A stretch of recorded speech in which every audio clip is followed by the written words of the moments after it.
الرحمن الرحيم. بسم الله، الحمد لله، والصلاة والسلام على رسول الله محمد وآله وصحبه ومن والاه. سورة الشرح كبشي تري سورة انشراح، سورة الشرح بمعنى ضل فراوان بون وسين خاوين بون خواهي قرباسي بيسان ليرج قوري ومكانته بلو باي پیغمبر خواه صلى الله عليه وسلم لسرتاي سورتك تاكوتاي سورتك سرتاكي وكشتي وبرسيار بفيغمبر فرمي صلى الله عليه وسلم ألم نشرح لك صدرك آية فراوان ما نكت بوت أي محمد صلى الله عليه وسلم سينة ودلت ألم نشرح لك صدرك زاوشي وكي برسيارة بلام تقرير ودان بيداهنان يعني فراوان ما نكت گوشاد مان کرد، خوش مان کرد، فراح مان کرد، پاک مان کرد و بود سینه و دلت. جا سینه و دلی پیغمبر صلی الله علیه و سلم هم بفعلی هذا سرد من دالی دا او کاتی کلای حلیمی سعدیه بوا بچاوی سر طبعا او من دالانی لقلی بون بینیویانه که سینگی طبعا لد کراوه شق کراوه بلام اوان نیازانی و چیه و چیه هو جبريل بوا طبعا هاتوا لنا قافيشي زيردا فآوي زمزم ضل بيغمبري خواي صلى الله عليه وسلم شوتوتو خصيوتيو شويني خوي ودواتر عندك ديك المفسرين دا فرمون لإسراء ومعراج دا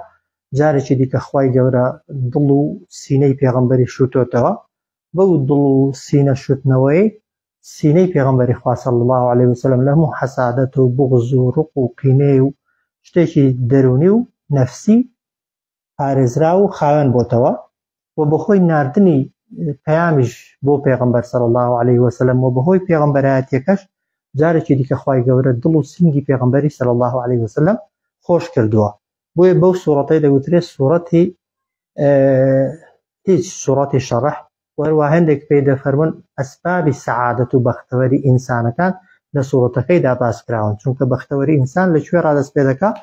لە دڵی ئەگەر دڵت خۆش بوو ئەگەر دڵت فەراح بوو ئەگەر دڵت فراوان بوو جەستە هیچ نییە جەستە ئاسان ئەگەر ماندووش بێت و ناڕەحەتیش بێ تووشی ئیسراحەت و پشودان دەبێ بەس سینە بە زەحمەت ئەلەم نەشڕح لەکە سەدرەک ئایا فراوانمان نەکرد بۆت پاکمان نەکردەوە بۆت گوشادمان نەکرد بۆت خۆشمان نەکرد بۆت هەموو تەفسیرەکانی ڕاستن صدر يعني سينج بلام ليرة ما بس سينجني يعني ضل كلنا سينج الداية أوياك ووضعنا هل ما نقرت عنك لسرد ويزر يعني كول باري قرص باري جران ما بس كان باري جران يا عندك العلماء دفرمون ما بس لباري جران أو كم ترخمي وناتها وياننا كبيغمبر صلى الله عليه وسلم لتمني تل صالي بيش بيغمبراتي دا كردوني خواهي قولة بهوي بيغمبراتيها ليغفر لك الله ما تقدم من ذنبك وما تأخر كخوالة قناهي رابردو داهاتوي بيغمبر خوش بو هندك دفرمون ويزري بيغمبر صلى الله عليه وسلم اوش تانبون كبيغمبر صلى الله عليه وسلم وكو بشر باجتهاد كردوني بلام ني بيكاون دواتر خواهي قولة الرخني ليغتويان هلكي براس كردوتوا والحاصل پیغمبر صلى الله عليه وسلم هیچ تاوانێک کە دەبێتە مایەی قورسکردنی کۆڵی ئینسان لە قیامەتێ لەسەری نییە چۆن لای بردووە و کام گوناهانە خوا بەخۆی دەزانێت گرنگە ئەوەی دەفەرمێ ووضعنا هەڵمان گرت لەسەرت ویزرەک باری گران و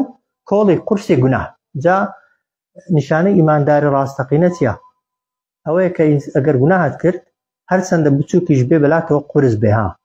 بەلاتەوە گران بێ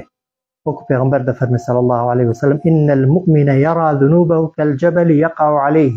ئینسانی ئیماندار کە گوناهی دەکا وەک ئەوەی وایە شاخێکی بەسەردا بەربوو بێتەوە بەڵام والمنافق يرى ذنوبه كالذبابة منافق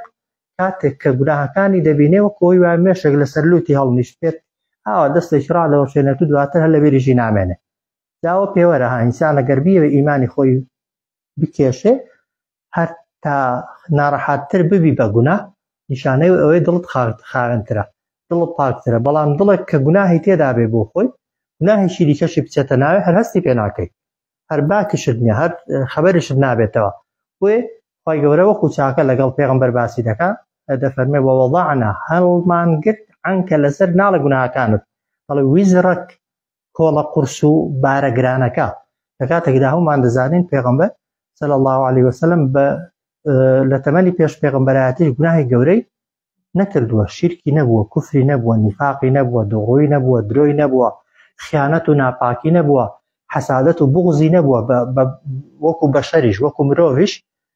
ئەی دوای پێغەمبەرایەتیەکەی هەر هیچ بەڵام دەگونجێ شتی گچکە و بچووک بچووک توش بوو بێ خی گەورە ئەویشی بۆ ستڕیونەتەوە کە ئەوانەش بۆ پێغەمبەر صلی الله عليه وسلم هەر وەکو کۆڵ و باری قورس وا بوون بۆیە خی گەورە دەفەرمێ هەڵمان گرت لەسرت کۆڵ و بارە قورسەک کام بارە قورسە ئەلەذی ئەو بارە قورسەی ئەو کۆڵە قورسەی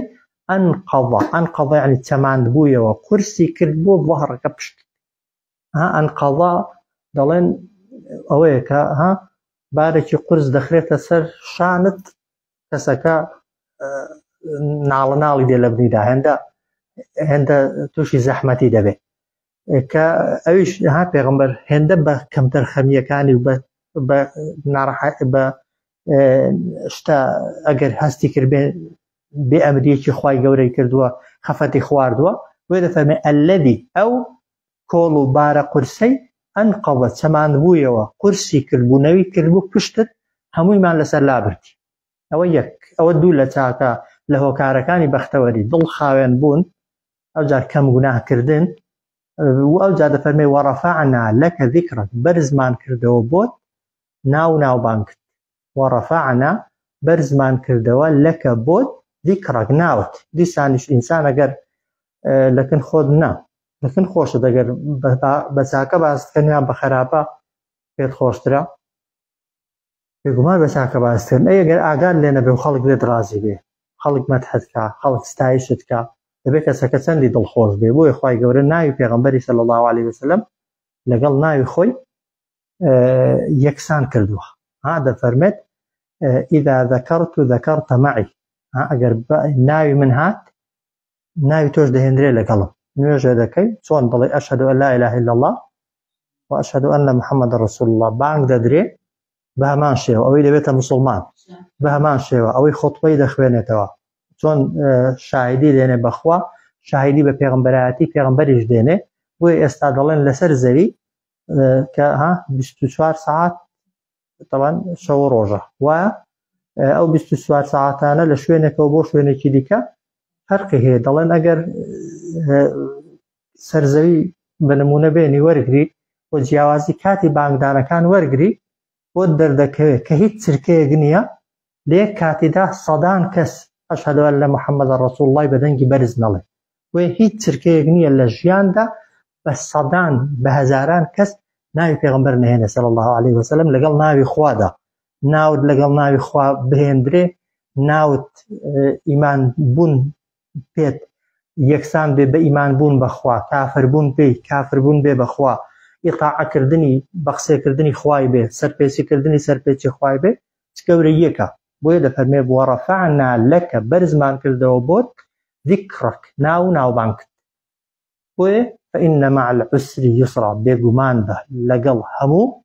ناخۆشیەک خۆشی هەیە ئەو معەش بە معنای بەعد دێ دەفەرمون بێگومان بە لە دوای هەموو ناڕەحەتی و ناخۆشیەک خۆشی و ئاسانیەک هەیە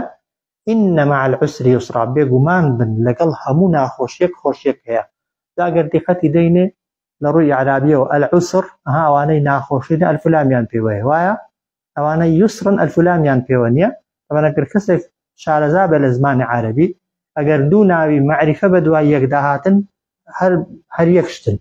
بەڵام ئەگەر دوو ناوی نەکیڕەی نەناسرا و بە دوای یەکدا هاتن دەبنە دوو شت یعنی ناڕەحەتیەکان ئەگەر یەک بن هەمیشە خۆشیەکان دوون بەنمونە ئەگەر نەخۆش بی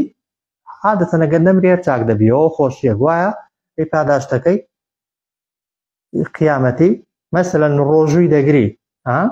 تینوت دەبێ برسیت دەبێ کە دەیشکێنی خۆشیەک بەدڵت دادێ ئەی پاداشتەکەی قیامەتی زۆر گەورەترە بۆیە لەگەڵ هەموو ناخۆشیەک لە دوای هەموو ناخۆشیەک خوای گەورە خۆشیەکەت هەر بۆ دەنێرێ ئەگەر لە دنیاش هەستت پێ نەکرد لە قیامەتی خوای گەورە بۆت قەرەبوو دەکاتەوە فإن مع العسر بێگومان بە لە دوای هەموو ناخۆشی و ناڕەحەتیەک خۆشیەک دێ دیسان تەکیدی دەکاتەوە إن مع العسر يسرا بێگومان بە لەگەڵ هەموو ناخۆشی و ناڕەحەتیەک خۆشیەک هەیە بۆیە چی بکە دیسان فإذا فرغت ئەگەر لێ بوویەوە فانصب دەست پێکە ئەوە تەفسیری زۆرن هێندێک دەفەرمون فإذا فرغت ئەگەر لە ئیش و کاری دنیا بوویەوە ئیش و کارەکانی دنیای وەکو بەشەر فانصب دەست کە بە عیبادەت و خواپەرستی هەندێک دەفەرمون فإذا فرغت يعني ئەگەر لە داوەکردن و بانگەوازی خەڵکی بوویەوە ئەوجار فانصب خۆت بۆ خۆت ماندووکە بۆ قیامەتی خۆت هەوڵی ڕازیکردنی خوای بدە بۆ خۆت چونکە ئەوەی داعی و بانگخوازە بێگومان نابێت خەریکی خەڵکی بێت نابێت لەبەر خەڵکی خۆت لەبیرچێتەوە فإذا فرغت کە لە داوەکردن و بانگەوازی و ڕێنمونیکردن و هیدایەتی خەڵکی بوویەوە بەڵێ خێری ئەوانت بۆ دێ بەڵام خێری ئەوان بۆ هاتن بەر واجباتەکانی خۆت بەر ئەرکەکانی خۆت ناکەوێت هەتۆ دەبێت ئەرکی سەرەکی خۆت جێبەجێکەی ئەوە تەفسیرێکیان ئەوەیە خوای گەورە بە پێغەمبەر دەفەرمێ ئیشەکانت تێکەڵ و پێکەڵ مەکە کە دەستت بە ئیشێکی کرد تەواوی کە دەست بە ئیشێکی دیکە بکە هەموو تەفسیرەکانی ڕاستن دەکرێت بڵێن فإذا فرغت کە لە ئیشی دنیایی بوویەوە فانصب دەست کە بە يعني خۆت یەکلاکەوە بۆ عیبادەت و خواپەرستی خوا واضحە خۆت ماندووکە بۆ خوا لە خۆ ڕازیکردن فإذا فرغت کە لە داوە و بانگەوازی بوویەوە فانصب دیسان خۆت ماندووکە بۆ عیبادەتی شخصی خۆت بۆ قیامەتی خۆت یان فإذا فرغت کە لە ئیشێک بوویەوە ئیشێکت تەواو کرد دەست بکە بە ئیشێکی دیکە ئیشەکان تێکەڵ و پێکەڵ مەکە